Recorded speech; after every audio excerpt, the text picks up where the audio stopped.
দ্বিতীয়বারের বিজেপি নেতৃত্বাধীন ত্রিপুরা সরকারের যে দ্বিতীয় বর্ষপূর্তি সেই উপলক্ষে আজ স্বামী বিবেকানন্দ ময়দানে যে বিশাল বিশাল জনসমাবেশ, সেই উপলক্ষে আমাদের মাঝে ভারতীয় জনতা পার্টির সর্বভারতীয় সভাপতি তথা কেন্দ্রীয় স্বাস্থ্য ও পরিবার কল্যাণ দপ্তরের মন্ত্রী আদরণীয় শ্রী জেপি নাড্ডাজি, সময়ের কারণে আমি সবার নাম নেব না। এখানে উপস্থিত সমস্ত মহানুভবরা, ডান দিকেও মহানুভবরা উপস্থিত আছেন এবং আমার সামনে বিশেষ করে আমাদের বিভিন্ন স্তরের যারা জনপ্রতিনিধিগণ উপস্থিত আছেন এবং আমার ভাই ও বোনেরা, সবাইকে এখানে উপস্থিত থাকার জন্য হার্দিক অভিনন্দন ও শুভেচ্ছা জানাচ্ছি। বন্ধুগণ,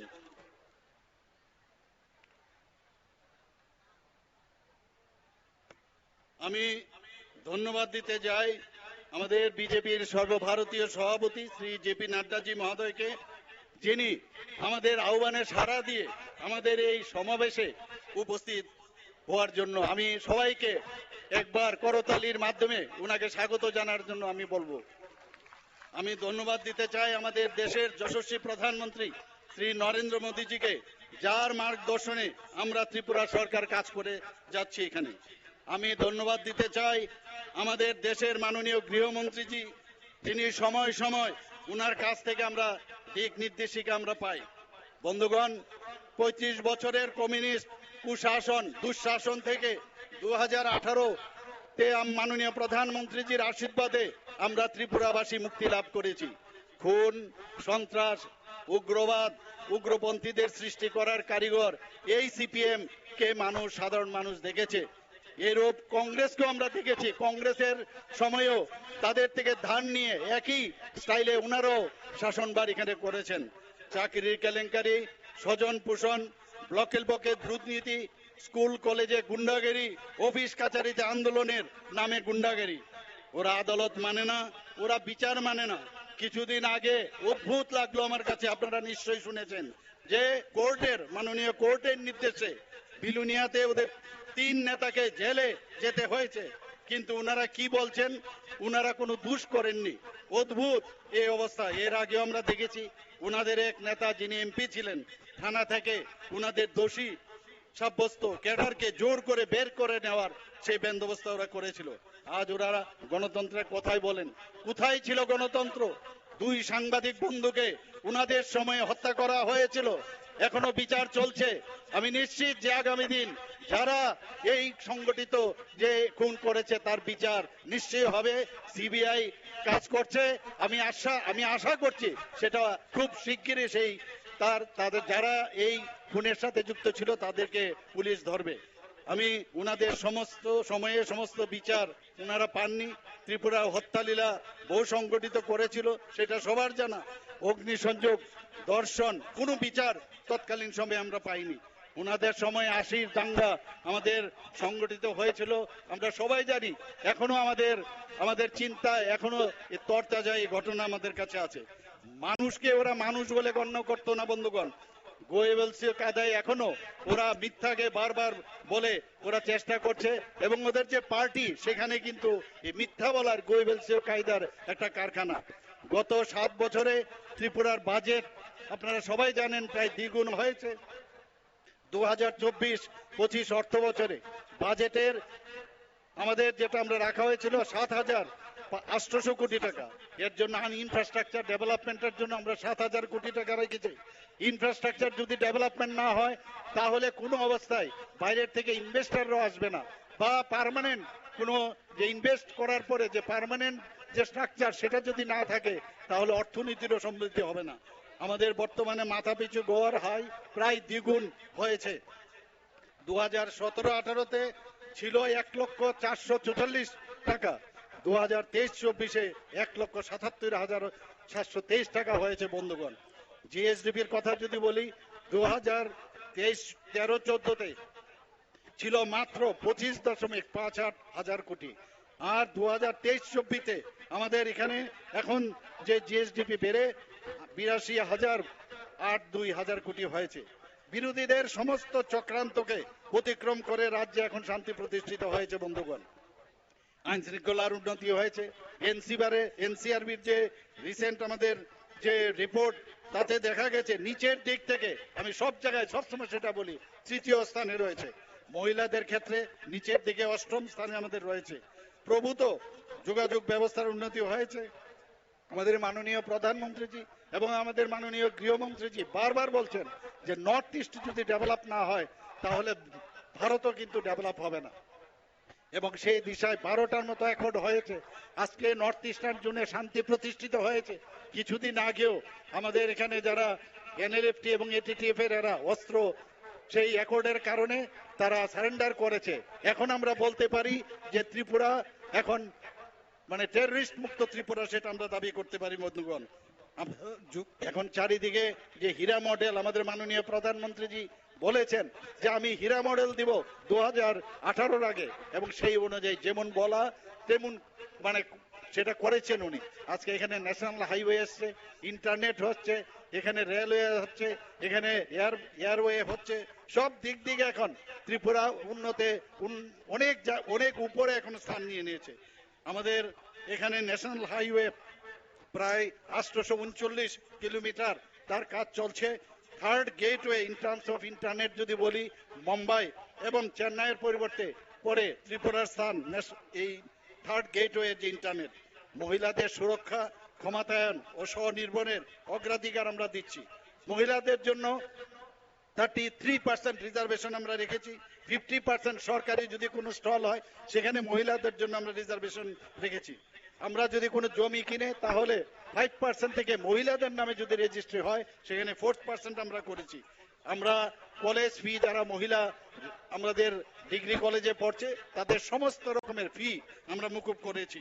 পিঙ্ক টয়লেট আমাদের বাজেটে আমরা বলেছি, রাস্তায় ওনাদের সম্মান যাতে বজায় থাকে সেখানে মহিলাদের জন্য আমরা পিঙ্ক টয়লেট করেছি। যুবকদের কর্মসংস্থানের প্রাধান্য আমরা দিচ্ছি। সরকারি চাকরি কিছুদিন আগে আপনারা দেখেছেন, আমি এই ময়দান থেকে আমি বলেছিলাম, আমাদের মাননীয় যশস্বী গৃহমন্ত্রীজি ভার্চুয়ালি আমাদের সাথে যুক্ত ছিল।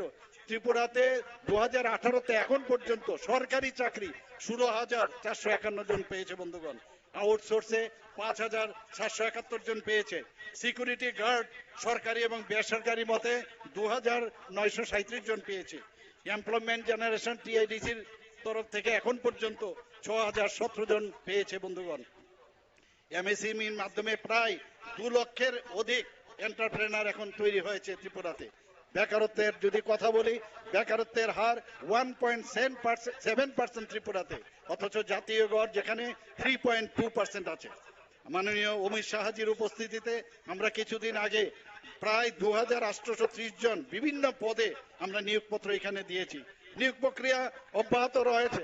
আরো আগামী দিনে প্রায় 8,000-এর মতো চাকরির ব্যবস্থা হচ্ছে এবং তার কাজও এখানে শুরু হয়েছে। আমরা কিষাণ সম্মান নিধির যদি কথা বলি, বার্ষিক 6,000 টাকা করে প্রতিনিয়ত কিষাণরা এখানে পাচ্ছে। মুখ্যমন্ত্রী জন আরোগ্য যোজনা 2023-এ আমরা শুরু করেছি। আপনারা জানেন প্রধানমন্ত্রী জন আরোগ্য যোজনা আমরা 100% আমরা এখানে স্যাচুরেশন পয়েন্ট আমরা এনেছি, কিন্তু বাকিরাও যাতে এই সুরক্ষার, যেখানে স্বাস্থ্য সুরক্ষার বিষয় আছে, মুখ্যমন্ত্রী জন আরোগ্য যোজনায় সেটা আমরা করেছি, সেটারও কাজ চলছে। মানুষ একমাত্র ত্রিপুরাই একমাত্র আমাদের রাজ্য ভারতবর্ষের মধ্যে যেখানে 100% এই স্বাস্থ্য সুরক্ষায় তারা এখানে সে কাভারেজ ওনারা পাচ্ছেন। ত্রিপুরাতে মেডিকেল কলেজের কথা বলি, এখানে তিনটা মেডিকেল কলেজ হয়েছে, এখানে গভর্নমেন্ট ডেন্টাল কলেজ হয়েছে, এখানে বিএসসি নার্সিং কলেজ হয়েছে, 9টি সুপার স্পেশালিটি জীবিতে হয়েছে। আমাদের ডিস্ট্রিক্ট হসপিটালগুলোকে যাতে আরো শক্তিশালী করা যায় তার ব্যবস্থা আমরা করছি। ট্রমা সেন্টার হচ্ছে। আমাদের এই যে ত্রিপুরাতে শান্তি সম্প্রতি আমরা বজায় রেখেছি, এখন সেই কারণে ইনভেস্টররা এখন ত্রিপুরাতে আসছে। কিছুদিন আগেও আপনারা দেখেছেন যে ত্রিপুরাতে যখন আমরা ইনভেস্টর মিট করি, ডেস্টিনেশন ত্রিপুরা, প্রায় প্রচুর যারা ইনভেস্টর এখানে এসছেন, 887 জনের মতো ইনভেস্টর এসছেন, এবং তাতে করে আমাদের এখানে 3,700 কোটি টাকার ওনারা করেছেন বন্ধুগণ। আমরা ত্রিপুরার মানুষ এই জিন্দাবাদ জিন্দাবাদের কালচার এখন মুক্তি পেয়েছি। আমরা আগে প্রতিনিয়ত আমরা দেখতাম এই জিন্দাবাদ জিন্দাবাদ, সে থেকে আমরা মুক্তি পেয়েছি বন্ধুগণ। 35 বছরে সিপিএম এবং কংগ্রেস যে পুরনো ক্যাসেট সেইগুলো বাজিয়ে বাজিয়ে ওরা সারা বছর ওরা কাজ করতো এখানে বন্ধুগণ। আমি আশা করি কংগ্রেস নেতাদের যে মায়েদের ইজ্জত লুণ্ঠনকারীদের এবং খুনিদের কাছে ক্ষমতার লোভে যে সব বিক্রি করে দিয়েছে, ওনারা বোঝা উচিত যে ওদের সাথে না থাকাটাই সবচেয়ে বাঞ্ছনীয়। মানুষ তাদেরকে কোনো অবস্থায় গ্রহণ করবে না বন্ধুগণ। ভাগ্যিস এবারের 2023 ইলেকশন এমন একটা অবস্থা করেছিল কংগ্রেস এবং সিপিএম এর, আমরা বলি বাম কংগ্রেস, তাদের মিতালিতে এমন একটা অবস্থা করেছিল যে 2023-এ আর ভারতীয় জনতা পার্টির নেতৃত্বাধীন সরকার আসবে না। কিন্তু সেখানে মাননীয় প্রধানমন্ত্রীজির নেতৃত্বে এবং আমাদের সর্বভারতীয় সভাপতি শ্রী জেপি নাড্ডাজির নেতৃত্বে এবং আমাদের গৃহমন্ত্রীজির যে আমাদের উপর আস্থা রেখেছেন, যে কারণে আবার আমরা এই ত্রিপুরাতে বিজেপি সরকার আমরা এখানে প্রতিষ্ঠিত করতে পেরেছি বন্ধুগণ। আমি আর বিশেষ কিছু বলছি না, কারণ আমাদের মাননীয় সর্বভারতীয় সভাপতি জেপি নাড্ডাজি বলবেন, এখানে বললে শেষ হবে না। ওনার জন্য আপনারা সবাই এসছেন। ত্রিপুরা এখন যে অবস্থায়, এখন ত্রিপুরা চারিদিকে ভারতবর্ষের এমন এক জায়গায় এখন প্রতিষ্ঠিত হয়েছে, ত্রিপুরা এসডিজি যেটা সাস্টেনেবল ডেভেলপমেন্ট গোলস, এর ক্ষেত্রে ত্রিপুরা টপ পারফর্মিং স্টেট হয়েছে। সেখান থেকে এখন ফ্রন্ট রানার স্টেট হিসাবে এগিয়ে যাচ্ছে বন্ধুগণ। মাননীয় প্রধানমন্ত্রীর বিকশিত ভারত গড়ে স্বপ্নকে আমাদের রাজ্যে সার্বিক অর্থে আমরা রূপায়ণ করতে চাই। আমরা সত্যি যারা 10,323-এর কথা আমরা বলছি, ওনারা যখনই কোনো চাকরি দিত দেখা গেল কোর্টে চ্যালেঞ্জ হতো।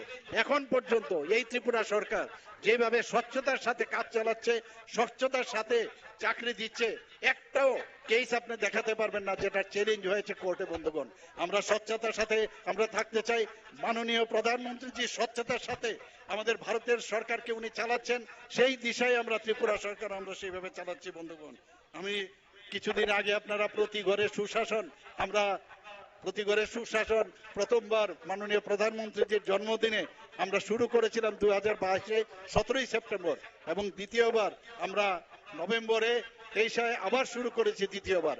মানুষের প্রতিটা ঘরে গিয়ে আমাদের কেন্দ্রের যে স্কিমগুলো আছে, ত্রিপুরা সরকারের যে স্কিমগুলো, সেগুলো মানুষের ঘরে ঘরে আমরা নিয়ে গেছি বন্ধুগণ। তাতে করে প্রচুর মানুষ তাতে লাভ পেয়েছে বন্ধুগণ। সবাইকে আমি আবার এখানে উপস্থিত থাকার জন্য আমি হার্দিক অভিনন্দন ও শুভেচ্ছা জানিয়ে আমি আমার বক্তব্য শেষ করছি। জয় হিন্দ, বন্দে মাতরম, ভারত মাতা কি জয়।